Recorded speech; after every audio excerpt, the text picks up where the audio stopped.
So, this is the most depressing video you will ever watch.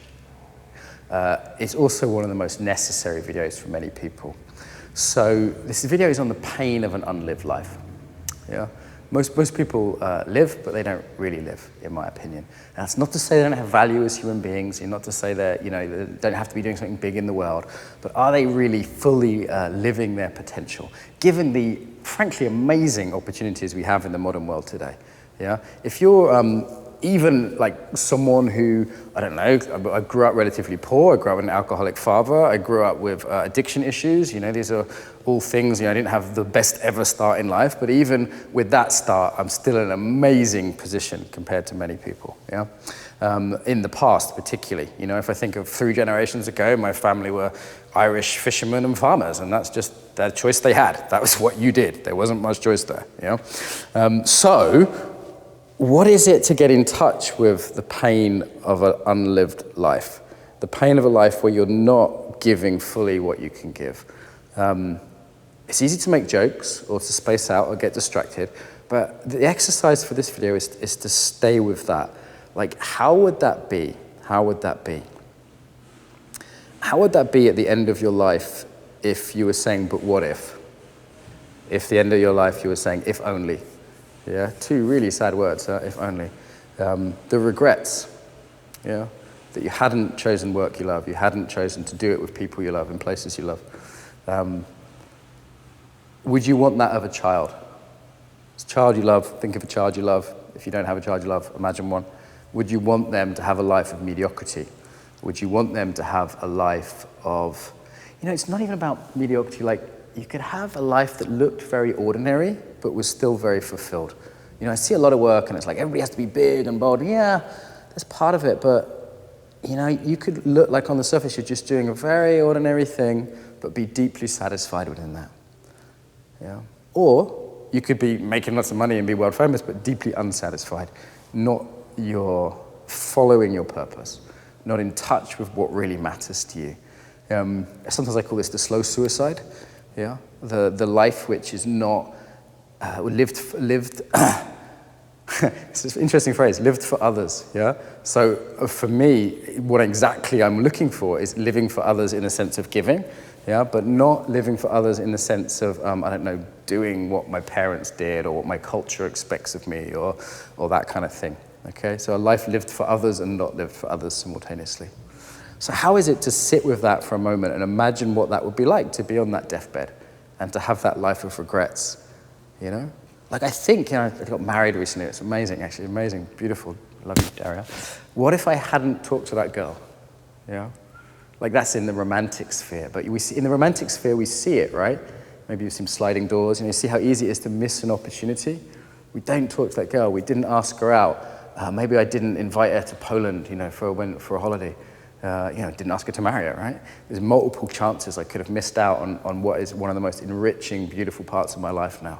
We see that with romance, I think. What about with work? Same thing.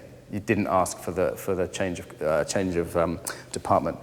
You didn't put your stuff out there. You said, you know what, I'm going to play it safe on this one. Yeah. I'm not trying to be depressing. I'm not trying to be cruel, but I want you to feel that, and I want it to piss you off. I want it to make you sad. I want you to go, you know what? Like, not to distract yourself with it or pretend it's not happening, but really to see the full possibility of that unlived life. For me, it's like I want to not think about it, but to be aware of that as an option. Yeah. Sit with that for a minute.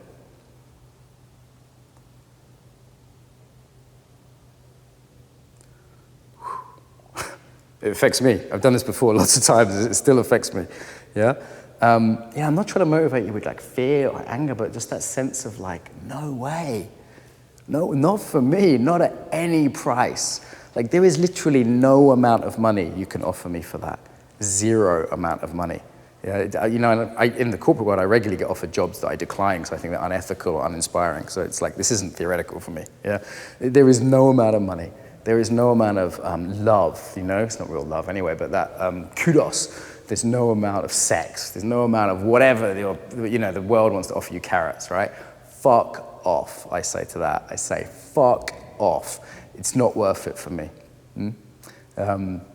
So, have a move, have a shake, walk around. Another possibility. I want you to imagine just as richly. This isn't the most depressing video in the world, just the first half is. I was a bit misleading there, actually. Now, imagine what it would be like to live fully. To live, you hear this like a life of your wildest dreams. And, it sounds like cheesy bullshit. And again, it could sound like you're on a mountain kind of, leading 1,000 people or, in a company with lots of money and a big suit or whatever. It doesn't have to be that. It could just be like a really satisfying life. Yeah, would that be to have a really satisfying life where every day you woke up and went, I want to go to work. Every day you're at work, you're totally in flow, you're enjoying it, you were giving. At the end of the day, you might be a bit tired, but you weren't drained, yeah? You go home, you look your wife or your children or whoever it is in the eye, and you look them in the eye and you've got integrity. And they look at you and they're like, I want to be like you, you inspire me, yeah? And then you don't worry about paying the rent because you're doing what you love and it's making a difference, so people are paying you for it, right? Like, if you're really doing something of benefit to people, why would they not give you money for that, all right? You're way ahead of your competitors in the field because, they're not, they're living half and you're living fully, so obviously you stand out, right? So you're not worried about the rent, so you go to, I don't know, what do you want to do in the evening? Maybe you want to go to yoga, you go to whatever yoga class you want. Maybe you have a private yoga lesson. Maybe you want to go to a nice restaurant. And instead of thinking, oh shit, we can't afford that really good one, you go, you know what, it doesn't matter, we can, let's look after ourselves. And you take your loved ones out to that restaurant. What are the possibilities there? Like, who are you around every day? Are you around like uninspiring people that have very different values? Like, I worked in an office for a year, surrounded by people that just weren't my tribe. It fucking killed me, right? Like, every day I was like, oh my God, do I have to be nice to these people again? Now the people I work with, it's a totally different group of people. Like, they're nice people, they're inspiring people, they're compassionate people, they're interesting people, there's like, who am I around? So, we're near the beginning of this course, right? We're looking ahead. There's going to be some difficult stuff ahead, like working with blocks and putting something out there. It's kind of scary. I'm not going to bullshit you. It's kind of scary. It's full on. There's some practice to be done. You've got to get up early, right? Maybe you've got like 5 kids and I'm saying, hey, get up, do 20 minutes of meditation. You're like, fuck you. I've got 5 kids. I've hardly slept. No. What's your motivation for that? Yeah. Is it like not wanting that dead life? Some people are sort of what I call away people. Or is it like moving towards something amazing? What would that be like to, let's say you're single, right? Like, what would that be like to walk into a room full of women or men or dolphins, whatever you're into, and be like the guy or the woman who inspires people, the guy who's really on purpose with what they love, yeah? That's a cool vision, right? Like, what works for you here? Is it health? Is it happiness? Is it relationships? Is it, I'm not gonna lie to you, like I like money. I'm okay with that, is that part of it? I'm not so interested in teaching people who that's the only thing they want, but I'd say that's okay that that's the part of it, yeah?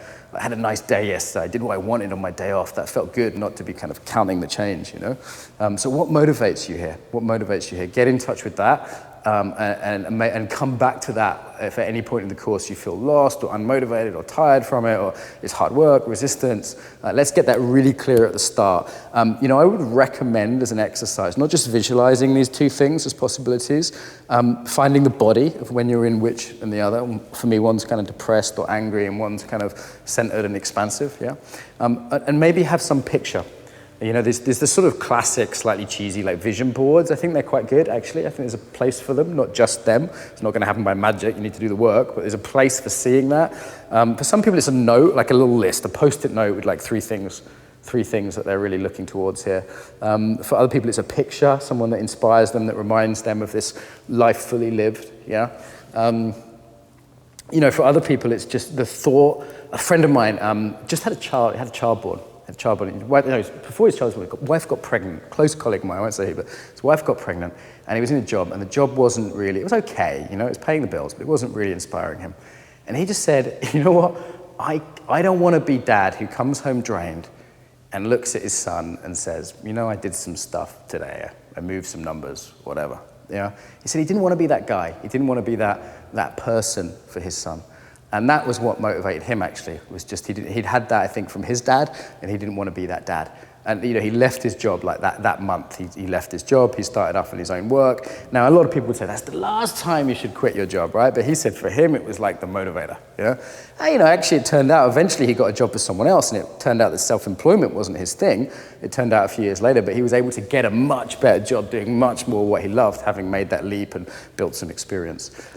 So what's the thing that really motivates you there? Is it not wanting to have that rent worry so you can be creative and have your energy, like for me, I'm doing well enough that I'm not worried about paying my rent this month or next month, So what that means is, I can be really creative on this course. I spent yesterday, looking at videos and kind of figuring out ideas and getting ideas on the internet and talking to my friends about it. And I had loads of mental energy to be that creative because I wasn't worried about money.